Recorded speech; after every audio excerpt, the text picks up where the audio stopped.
अस्सलाम वालेकुम स्टूडेंट्स, मैं हूं आपका टीचर मोहम्मद हुसैन गुरेजा। आज हम स्टार्ट करेंगे एफएससी मैथमेटिक्स सेकंड ईयर का चैप्टर नंबर 3 है इंटीग्रेशन का।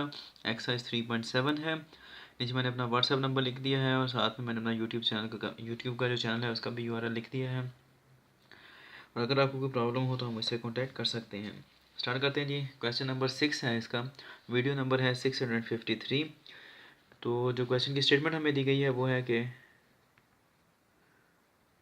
Determine the area bounded by the parabola y is equal to, और वो क्या आ रहा है, x square plus 2x minus 3 and the x axis. ठीक है जी। अब ये जो है क्वेश्चन उसके लिए बेटर है, मैं आपके लिए यही करूँगा। सबसे पहले आप अगर इसका ग्राफ ड्रा कर लें तो ठीक है, क्योंकि ये जो फंक्शन हमने इंटीग्रेट करना है इसके अंदर थोड़ा सा प्रॉब्लम आता है, और वो प्रॉब्लम आपको सही तरीके से समझ उस वक्त आएगा कि जब आप पहले ग्राफ बना लेंगे। ठीक है, तो इसलिए पहले मैं ग्राफ बनाऊँगा इस क्वेश्चन के अंदर, बाद में फिर हम उसको करेंगे सॉल्व। ठीक है, तो करते हैं स्टार्ट। सबसे पहले मैं यहाँ पर टेबल एक ड्रा कर लूँ, उसके लिए मुझे पास करना पड़ेगा ज़रा वीडियो को।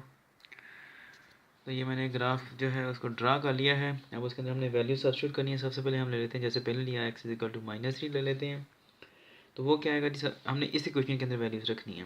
वाई इज इक्वल टू कितना आ रहा है, एक्स स्क्वायर है तो 3 का स्क्वायर -3 का स्क्वायर सॉरी, ठीक है, +2, फिर एक्स आ रहा है तो एक्स की जगह पर -3, उसके बाद -3 ये वाला आ रहा है तो ये एज इट इज लिख लिया हमने। अब हमने क्या करना है जी, 3 - 3 का स्क्वायर +9 होता है, प्लस माइनस माइनस 3 2 6 -3। ठीक है जी, इनको जब सॉल्व करते हैं तो ये कितना आएगा, -6 -3 -9, और -9 +9 कैंसिल आउट तो आंसर कितना आ जाएगा, 0। ठीक है जी। अब उसके बाद हम कर लेते हैं एक्स इज इक्वल टू -2।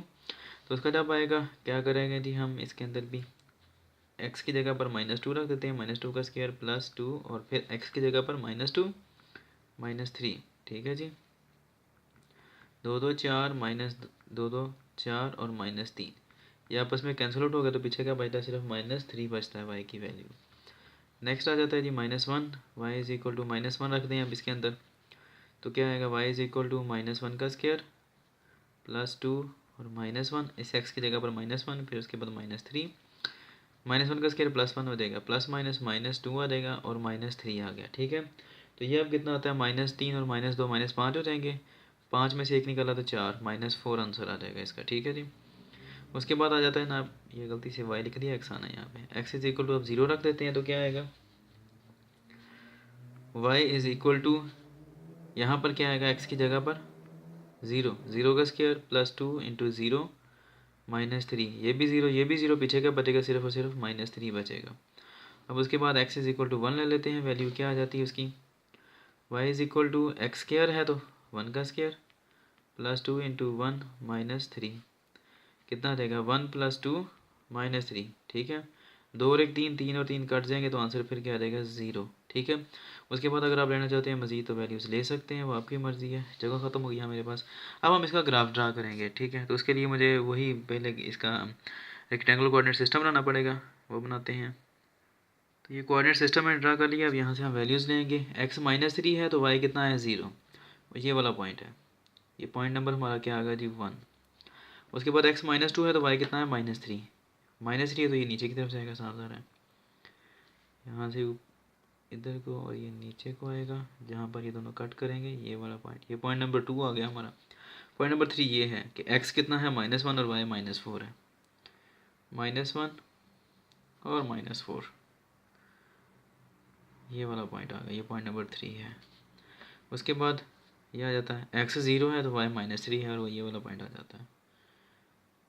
ठीक हो गया जी। अब उसके बाद क्या है, ये इसको कह सकते हैं फोर्थ पॉइंट है ये हमारा।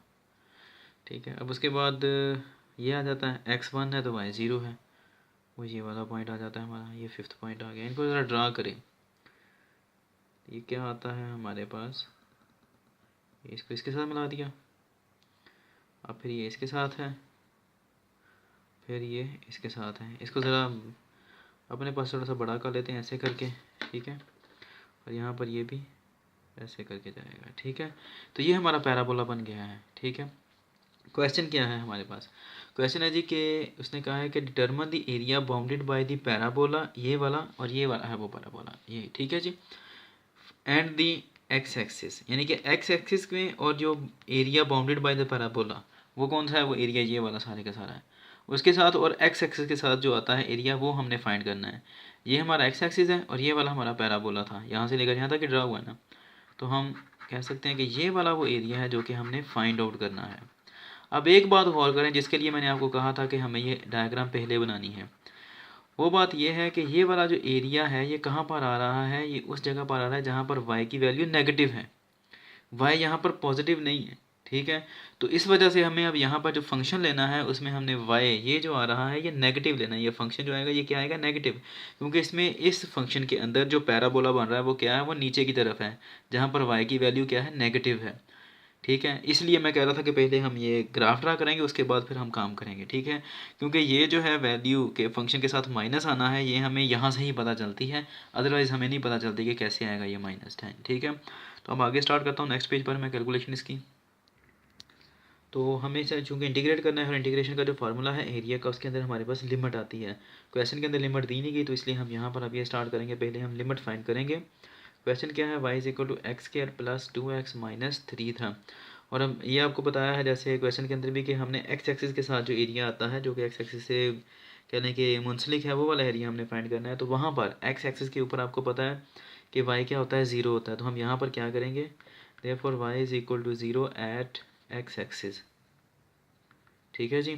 तो हम करें इसके अंदर पुट 0 को, तो 0 इज इक्वल टू क्या आएगा, x square plus 2x minus 3 आ गया, या फिर हम इसे ऐसे भी लिख सकते हैं, इस 0 को उठाकर उधर ले जाएं तो X square plus 2x minus 3 will be equal to 0 होगा।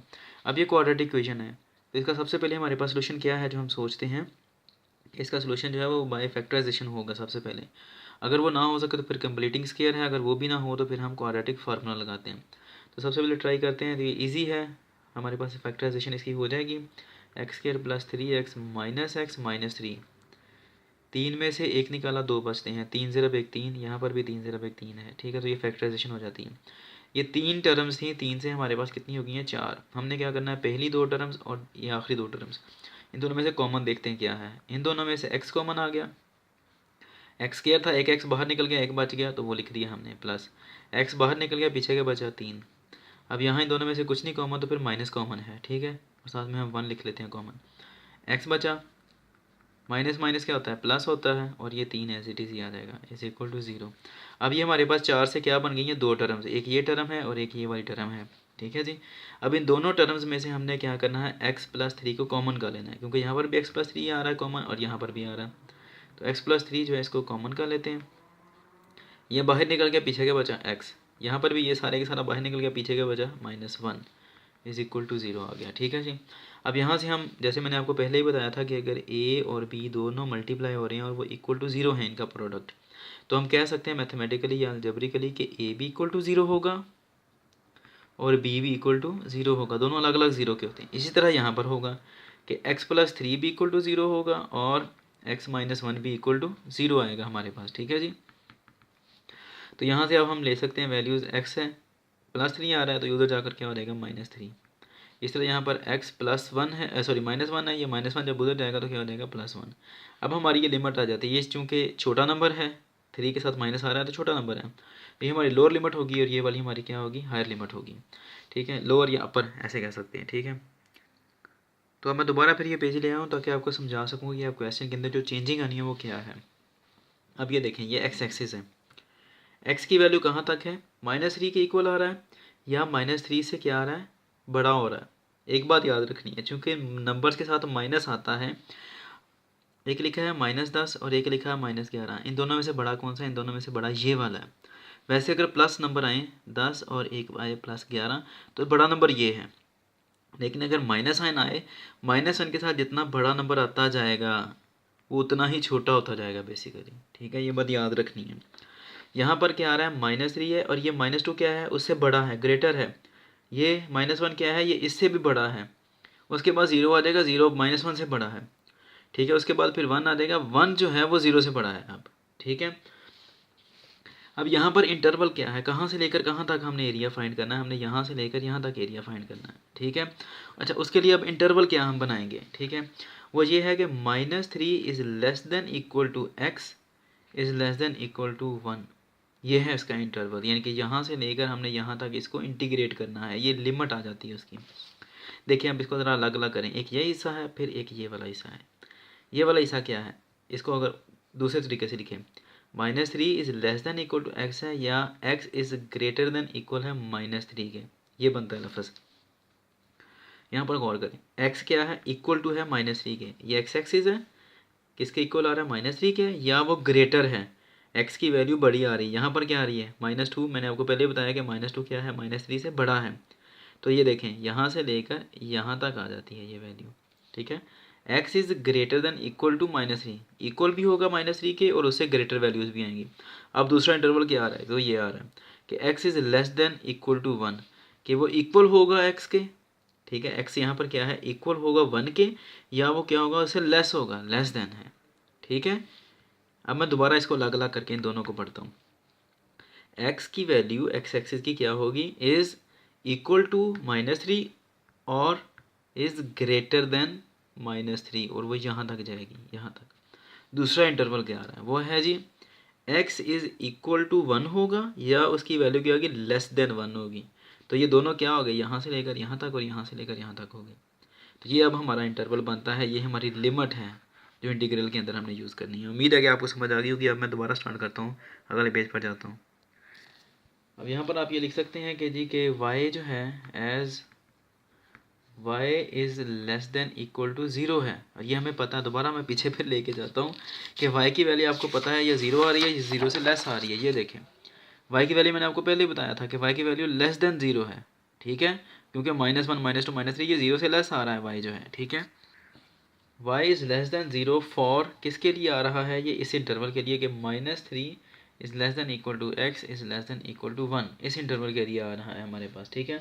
तो अब हम जो एरिया फाइंड करेंगे, नो टू फाइंड एरिया, और यहाँ पर ये बात याद रखनी है कि y क्या है, लेस देन है 0 के, या इक्वल टू 0 आ रहा है। हमने यहाँ पर ये इक्वल टू 0 अगर यूज़ करेंगे तो फिर वो हमारा इंटीग्रल नहीं हो सकता, इंटीग्रेट नहीं कर सकते उस फंक्शन को हम।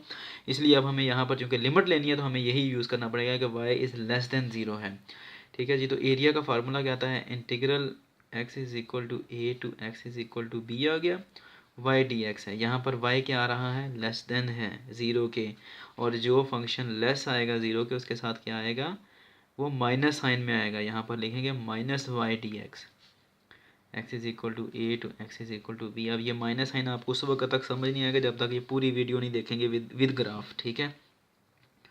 तो a इज़ इक्वल टू, ये माइनस बाहर लिख दिया, इंटीग्रल a से मुराद क्या है, लोअर लिमिट, और वो कितनी आ रही है -3।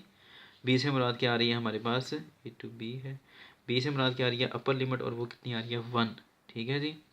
y ये वाला माइनस बाहर लिख दिया, ये y आ रहा है, हमारा फंक्शन था y, वो क्या था, वो ये वाला था, X square plus 2x minus 3, X square plus 2x minus 3 into D X आ गया, ठीक है। पेज खत्म हो गया, मैं नए पेज पे स्टार्ट करता हूँ। अगले पेज पर स्टार्ट कर लिया। अब इसकी इंटीग्रेशन जो है वो इजी है, ठीक है। और वो क्या है कि चूँकि ये सारे जो आ रहे हैं हमारे पास फंक्शंस, जो सारा फंक्शन आ रहा है इसके अंदर प्लस और माइनस एंड टर्म्स आ रही हैं, तो इसको हम अलग अलग इंटीग्रेट कर देंगे। सिर्फ इंटीग्रल -3 to 1 आएगा, उसके बाद x square into D x है, उसके बाद ये +2 बाहर निकालिया इंटीग्रल से, -3 to 1 और x आ गया डी एक्स, और -3 कॉमन है, उसके बाद पीछे क्या आ जाएगा जी, कॉमन से मतलब कॉन्स्टेंट है सॉरी, इंटू 1 डी एक्स आ गया जी, तो माइनस। अब उसके बाद जब इनको इंटीग्रेट करेंगे, चूँकि ये पावर आ रही है उसकी 2, तो क्या आएगा 2 + 1 ओवर 2 + 1 -3 to 1 फिर +2, x का क्या आ जाएगा जी, x पावर चूँकि इसकी 1 है तो 1 + 1 ओवर 1 + 1 आ जाएगा, -3 to 1 फिर -3 ये वाला आ गया, और 1 का इंटीग्रल क्या आता है, x -3 to 1, ठीक है जी। ये माइनस बाहर आ रहा है ब्रैकेट के, इसको बेशक अंदर मल्टीप्लाई कर दें तो बेटर है। क्या आएगा जी, सबसे पहले इसको देख लें, -x 2 और 1 3 आ गई ओवर 3 -3 to 1, ये प्लस माइनस -2, और क्या आएगा जी, x की पावर 2 ओवर ये वाला 2, लिमिट क्या आ रही है, -3 to 1, -3, ये अब माइनस माइनस क्या हो जाएगा +3, और इसके ऊपर बेशक लिमिट अप्लाई कर दें 1 upper limit minus lower limit कितनी आ रही है -3। अच्छा जी, ये -1/3 बाहर निकाल लिया। अपर लिमिट क्या आ गई 1, 1 का क्यूब, माइनस लोअर लिमिट क्या आ रही है -3 उसका क्यूब, प्लस ये 2 से 2 कट गया, पीछे क्या बचता है जी एक्स स्क्वायर है, इसके ऊपर लिमिट अप्लाई कर दें। अपर लिमिट 1 का स्क्वायर माइनस फिर लोअर लिमिट क्या आ रही है -3, जब यहाँ पर रखेंगे तो क्या आएगा -3 का square plus 3, minus minus plus होते हैं 3 और 1 4, -1/3 आ गई जी। अब उसके बाद क्या आएगा हमारे पास यहाँ पर ये चूँकि क्यूब है तो ये माइनस ही ऐसे ही रहेगा, और फिर ये माइनस और माइनस प्लस हो जाएंगे तो ये 1 आएगा और साथ में प्लस 27 आ गया। उसके बाद माइनस फिर 1 प्लस, सॉरी ये माइनस ही रहेगा क्योंकि ये स्क्वायर है तो ये प्लस हो जाएगा, 3 3 9 प्लस 4 3 12, -1/3 27 और 1 28 आ गया, माइनस ये कितना आ जाएगा जी -8 प्लस 12 आ गया। अब ये देख लेंगे -28/3 आ गया, माइनस माइनस प्लस 8 और प्लस 12 आ गया। 12 और 8 20 होते हैं, आपको पता है। ठीक है, इसको 20 कर देते हैं। अब इसका एलसीएम आ जाएगा 3, तो ये 3 से 3 कट गया, पीछे क्या बचा -28 प्लस ये कितना आ जाएगा जी 20 3 60 होते हैं, 60 आ गया। इन दोनों को सब्ट्रैक्ट करें तो आंसर आता है 32/3। ये इसका आंसर आ गया। ये आंसर उस वक्त तक नहीं आएगा जब यहाँ पर y के साथ माइनस नहीं आएगा, यहाँ पर याद रखना आपने। y के साथ माइनस क्या होता है, मैंने सारी स्टोरी आपको बता दी है। 16 मिनट की वीडियो बनी है, उम्मीद है कि आपको समझ लग गई होगी। अगर समझ ना लगे तो हम इससे कॉन्टैक्ट कर सकते हैं। एक ये वाला क्वेश्चन है इस एक्सरसाइज के अंदर थोड़ा सा जो डिफरेंट है, और एक दो और आते हैं जिनका हमें ग्राफ पहले ड्रा करना पड़ेगा ताकि हम इस क्वेश्चन को समझ सकें। ठीक है जी, ये क्वेश्चन जो है ज़रा समझने से ताल्लुक़ रखता है, ये वैसा रटे वाला सवाल नहीं है। ये अगर आपने रटा लगाना है तो लगा लें कि जी इस क्वेश्चन में y के साथ माइनस आता है, अदरवाइज़ ये पूरी एक कंप्लीट डिस्क्रिप्शन है कि क्यों आता है इसके साथ माइनस साइन। और स्टूडेंट्स, मेरी जो वीडियोज़ हैं इनको लाइक और शेयर करें, मेरे चैनल को सब्सक्राइब करना मत भूलिएगा। अल्लाह हाफ़िज़।